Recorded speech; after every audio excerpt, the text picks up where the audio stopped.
dan sudah ditetapkan statusnya sebagai tersangka juga oleh Polri dan sudah dikirim red notice oleh Polri ke Interpol juga gitu. Ya sebagai sesama manusia saya memahami kalau dalam posisi itu nggak mudah gitu Pak, memikul beban mental seperti itu gitu Pak. Bapak sendiri ngerasa takut nggak sih Pak? Posisi saat ini gimana sih Pak? Terus apa yang menurut Bapak salah dari Indonesia Pak dengan sikap Bapak ini?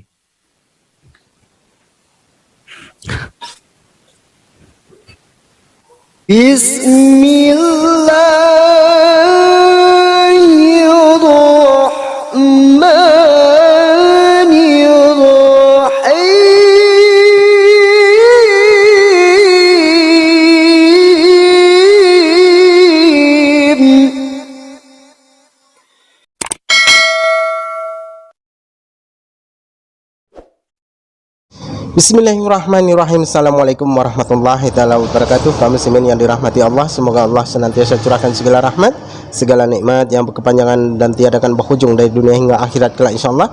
Dan Allah pun kumpulkan kita para kaum muslimin di bawah naungan aras Allah beserta para nabi, beserta para orang-orang yang Allah kasihi, Allah sayangi, Allah cintai insyaallah, di bawah naungan aras Allah kelak di mana tiada naungan selain daripada naungannya insyaallah. Amin amin Allahumma amin. Kaum muslimin, pada kesempatan hari ini saya akan mengunggah sebuah video di mana video ini mengisahkan tentang bagaimana Pao Zhang ketakutan ya dan menangis ketika diberikan informasi oleh wartawan ya bahwasanya dirinya sudah dijadikan tersangka ya ataupun daftar pencarian orang.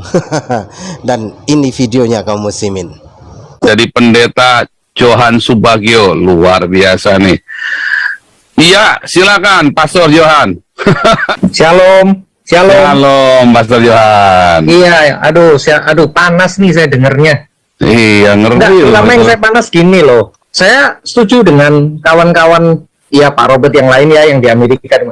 Gimana kalau kita Indonesia Timur merdekakan diri saja? Jadi negara Kristen. Fair kan? Kita punya angkatan perang sendiri. Tetapi saya dengar ada seorang hamba Tuhan ya, ada seorang pendeta yang ini ya, ada ini infonya dari Saifuddin ya, ada pendeta yang mencoba untuk tahu siapa yang bunuh dia. Jadi teman-teman nanti tahu siapa yang bunuh KC. Nah gitu aja. Cuman informasinya A1 kan, clue-nya udah kita kasih tahu, dia jenderal polisi. Ya biar polisi yang cari tahu siapa dong. Aduh, kadang-kadang memang bikin emosi ya kita sekarang tidak lagi takut ya. Nah, melalui channel ini harus bersuara dan ya perlu diketahui bahwa satu, Muhammad Khatib bukan penjahat ya, dia ditangkap bukan karena itu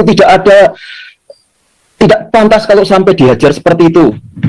Nah ini nanti ini jadi titik lemah bagi Polri ya. Muhammad Khatib ini ditangkap karena settingan satu ya, karena pesanan settingan ini diincar matinya Muhammad KC. Kita harus teriak ya, kan ya, segera diotopsi kok yang surak-surak MUI khilafah. Iya, itu pasti ada orang kuat di dalam yang backingin itu. Kalau nggak bisa deh. Bener kan si jenderal ini kan kurang ajar kan. Nanti saya lanjutin jenderalnya. Ini kita buat apa ya, geger sekalian, gempar sekalian. Kalau si KC mati, menurut hemat saya lebih baik mati dianiaya, dia menjadi martir. Dan ya, saya dengar-dengar Bapak di Berlin ya. Kapan-kapan ngopi lah. Boleh. Cuman mungkin kalau sudah tenang Pak, karena memang saya sekarang jadi harus hati-hati sekali supaya saya jangan membuat khawatir sahabat-sahabat saya. Kalau saya sih udah. Cuma yang penting teman-teman, sahabat-sahabat saya kan juga khawatir ya. Oke, saya main safe. Saya bilang saya juga nggak akan nantang-nantang. Kalau saya ketemu orang apa, nantang-nantang, nanti kan kesannya juga saya sombong, arogan tadi itu kan. Nah, ini masih live, saya dibilang arogan Pak, saya nge-live begini Pak, padahal enggak. Kalau saya nge-live, kalau saya sembunyi nanti dibilang kabur, serba salah kan? Sembunyi dibilang kabur, saya nongol bilang arogan. Enggak, saya nggak mau kabur juga, saya mau tanggung jawab gitu. Iya, begini Pak, posisi saya mau menempatkan posisi saya Pak ya. Saya kan sebagai wartawan, saya nggak punya hak untuk berpendapat atau apapun. Tugas saya ke Bapak hanya sekedar bertanya. Maksudnya tolong dipahami dulu duduknya seperti apa, posisi saya seperti apa, posisi Bapak seperti apa. Jadi seperti itu Pak, untuk urusan yang segala macam, bahkan saya pun diam ketika Bapak bilang wartawan mau framing apa segala macam, terus backfire-nya ke kita, ke jurnalis, ke wartawan. Ya itu sudah resiko profesi kami. Oke, saya pahami sebagai resiko profesi. Jadi yaudah lah, nggak masalah. Sama juga Bapak juga mengalami masalah di framing, merasa di framing apa segala macam. Ya itu masalah kita masing-masing. Ya Pak ya. Jadi kita jalan dari sini ya Pak ya. Oke, jadi saya sekarang mau sebenarnya sebelumnya mau nanya dulu, gimana kabarnya Pak? Sehat Pak? Luar biasa Pak, luar biasa Pak. Sehat. Gimana kalau secara mental sehat juga masih Pak? Kalau menurut saya sehat Pak. Ya. Karena kan ini kan sudah dibully oleh orang seluruh Indonesia dan orang seluruh dunia, bukan dibully ya, maksudnya sedang jadi perbincangan hangat seperti itu Bapak. Dan sudah ditetapkan statusnya sebagai tersangka juga oleh Polri dan sudah dikirim red notice oleh Polri ke Interpol juga gitu. Ya sebagai sesama manusia saya memahami kalau dalam posisi itu nggak mudah gitu Pak, memikul beban mental seperti itu gitu Pak. Bapak sendiri ngerasa takut nggak sih Pak? Posisi saat ini gimana sih Pak? Terus apa yang menurut Bapak salah dari Indonesia Pak dengan sikap Bapak ini?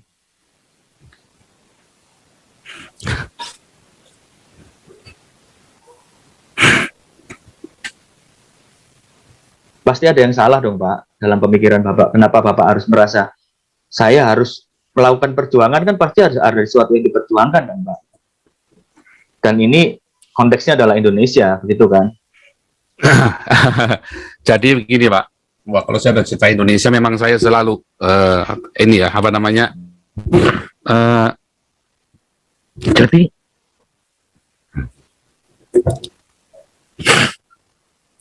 nah demikian tadi kaum muslimin ya.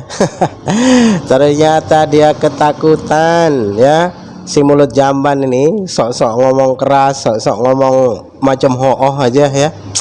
Ternyata ya nyalinya tidak sebesar badannya, yang badannya dimana badannya itu tidak berleher ya. Nyalinya macam ada. Begitu dikasih tahu ya tentang bagaimana dia sudah menjadi daftar pencarian orang ya, dan Interpol juga sedang mencari ya, dan diajaki berjumpa dengan wartawan ini pun ketakutan ya kan, padahal dia selalu berkata bahwasanya dia tidak takut ya, bertanggung jawab. Nah ini ketika diajak ngopi pun takut ya, katanya dia tidak takut tapi katanya takut diciduk ya, dia menjilat ludahnya sendiri dan memakan kotorannya sendiri yang keluar dari pantatnya itu ya, karena memang mulut sama pantat Pausang ini sama dekat. Jadi ya apa yang disampaikannya itu hanyalah sebuah bagaimana dia itu frustasi lalu menghibur diri ya, dan menjadikan umat Islam ini sasaran dan menjadikan agama Islam ini sasaran. Dan Pak Usang sendiri pernah mengaku bahasanya dirinya itu bukan orang yang baik pada dahulunya di Indonesia ini. Jadi wajar kalau dia jadi buronan ya. Diburu tidak terima lalu memaki-maki umat Islam yang ada di Indonesia. Ini kan dasar otaknya tidak dipakai ya kan. Jadi jauh dari kebenaran apa yang disampaikan Pak Usang ini. Jadi orang-orang seperti ini ya wajib kita tinggalkan ya. Artinya wajib kita apa namanya buru gitu ya. Nah ini orang-orang Kristen ya, itu seharusnya kalian tuh tahu bahwasanya kalian tuh hanya diperalat ya. Wajib kalian meninggalkan Pausang itu. Kalian tuh hanya diperalat supaya kalian itu ikut-ikutan menyerang umat Islam lalu menjadikan sebuah kegaduhan.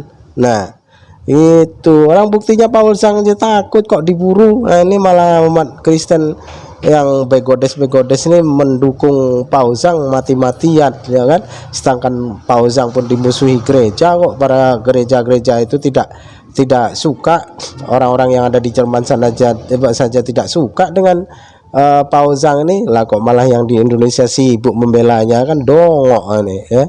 Oke kaum muslimin, saya rasa kita cukupkan sampai di sini ya video ini, dan semoga video ini menjadi sebuah hiburan bagi kita untuk kita ketawa ke TV ya, ngakak-ngakak. Karena memang lucu ya, si manusia tanpa leher ini, si muka babi ini ya, si dugong ini menangis dia diberikan tahu masalah dia jadi buronan itu. Nah, kaum muslimin, saya akhiri video saya ini. Wassalamualaikum warahmatullahi taala wabarakatuh. Bismillah.